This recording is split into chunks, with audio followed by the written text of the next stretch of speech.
Целая семья из 7 человек исчезла со своей фермы в 1992 году, оставив лишь простую записку о том, что они поедут к родственникам на выходные. Но они так и не вернулись. 10 лет спустя брат отца просматривает старые вещи и замечает шокирующую деталь. Эта подсказка, наконец, прольет свет на то, что с ними случилось. Дорогие зрители, прежде чем мы продолжим, напишите в комментариях, где вы находитесь. Нам правда интересно узнать, из какого вы города. Приятного просмотра. Утреннее солнце ложилось длинными полосами на пол в доме Данила Кузнецова в Фейерхейвене, маленьком городке на востоке Огайо. Этот день приходил каждый год, но не нес радости. Ровно 10 лет прошло с тех пор, как исчез его брат Алексей, жена брата Мария и их 5 детей — Илья, Павел, Анна, Лидия и маленькая Ева. На кухонном столе тогда осталась лишь записка. «Уехали на выходные. Навестим родственников. Вернемся в понедельник. О животных не беспокойтесь, договорились с соседями». Но понедельник прошел, а семья так и не вернулась. В этот день дом Даниила превращался в молитвенный зал. Соседи и родственники собирались, чтобы вспомнить тех, кого больше не было. Люди молились, делились историями. Но чем меньше становилось свидетелей времени, тем сильнее тянула пустота. Когда служба закончилась, остались только самые близкие. На столе разложили фотографии и вещи семьи, детские рисунки, куклу из кукурузных листьев, наперсток Марии. В центре лежала та самая записка. «Каждый год я смотрю на эти слова», — тихо сказала Марта Шульц, подруга Марии.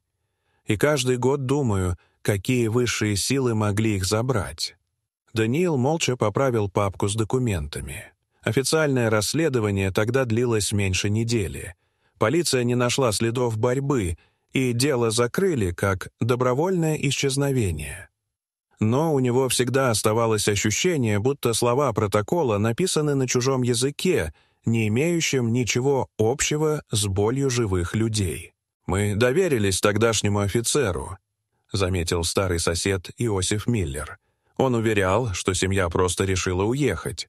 Сергей Бауэр, двоюродный брат, изучал фотографию Кузнецовых, сделанную за несколько часов до их исчезновения. На крыльце улыбающийся Алексей, рядом Мария с Евой на руках, дети стоят по росту. Позади на веревке для сушки висела одежда. «Подождите», — сказал Сергей.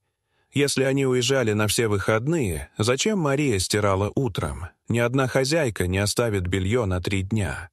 Люди наклонились ближе. Среди серых рубах и темных платьев виднелся странный предмет — ярко-желтый жилет. На нем угадывалось слово «полиция». «Это полицейский жилет», — прошептала Марта. Даниил похолодел. В памяти всплыло имя.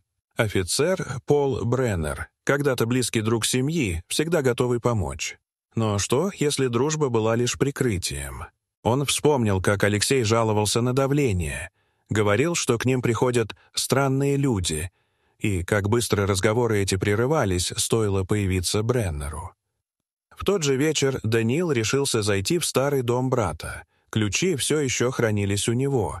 Скрипучие ступени вели на 2-й этаж, где у изножья кровати стоял сундук. Внутри, среди аккуратно сложенных вещей, он нашел именно то, чего боялся — светоотражающий жилет с нашивкой «Пол Бреннер». Его сердце билось так громко, что казалось, стены услышат. На следующее утро он отправился в участок, но Бреннера там не оказалось.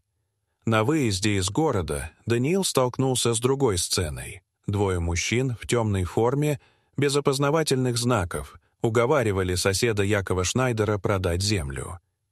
Их аргументы были настойчивыми, почти угрозами. Лишь появление Даниила заставило их отступить. «Они приходят уже неделю», — сказал Яков, подбирая визитку, оставленную людьми. На ней значилось «Департамент строительства», только название и номер телефона. 10 лет назад к Алексею тоже приходили такие. Он тогда очень переживал, а потом его семья исчезла», — рассказал Яков. Днем Даниил, наконец, встретил Бреннера. Тот стоял у патрульной машины у подножия горы. На вид он был все тот же, спокойный, уверенный. Даниил показал жилет. Полицейский замялся, но выдал объяснение. Мол, зашел к Алексею в то утро, испачкал жилет супом, и Мария настояла постирать. «Забыл и больше не вспоминал», — развел руками Бреннер. Но слова звучали фальшиво. И все сильнее в голове Даниила крутились угрозы к соседям и слова про застройку. Вечером он поехал к участку брата за городом. Там, в зарослях, обнаружил строительную площадку, экскаваторы, строительный забор и здание, похожее на дорогой отель. На стенах висели баннеры. «Лучшие виды только у нас». Даниил спрятался и увидел, как Бреннер вместе с двумя мужчинами обсуждает планы. «Туристы будут платить, чтобы отдохнуть у нас», — говорил один. «Но для начала оставшихся придется убедить уехать. Земля должна быть чистой, без лишних конкурентов». Рабочий по приказу начал копать у разметки. Из земли показалась человеческая кость. Мужчины передали ее Бреннеру, и тот спокойно бросил обратно. «Вся семья здесь», — сказал один из мужчин. «А если кто-то еще не захочет продавать участок, там и похороним». У Даниила затряслись руки. Он едва сумел выскользнуть и набрать полицию.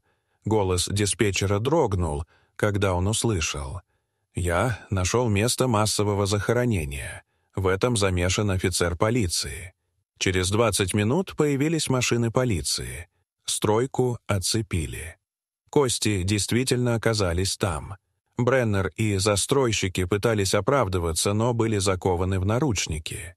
В их офисах нашли журнал с записями, имена семей, на кого давили, суммы взяток, отчеты Бреннера. Среди строк стояло: «Кузнецовы отказались. Решение принято». Через несколько недель судебные эксперты подтвердили: найденные останки принадлежали Алексею, Марии и детям. На кладбище прошла новая процессия. На этот раз люди стояли не в ожидании чуда, а с тяжелым, но ясным знанием. Семья вернулась домой, пусть и в землю предков. Даниил смотрел на свежие кресты и думал о том, как 10 лет молчания сделали их всех слепыми. Но теперь тайна раскрыта, и правда останется в памяти навсегда. Дорогие зрители, что вы думаете об этой истории? Расскажите, пожалуйста, в комментариях. А если вам понравилось это видео, то ставьте лайк и подписывайтесь на наш канал. До свидания.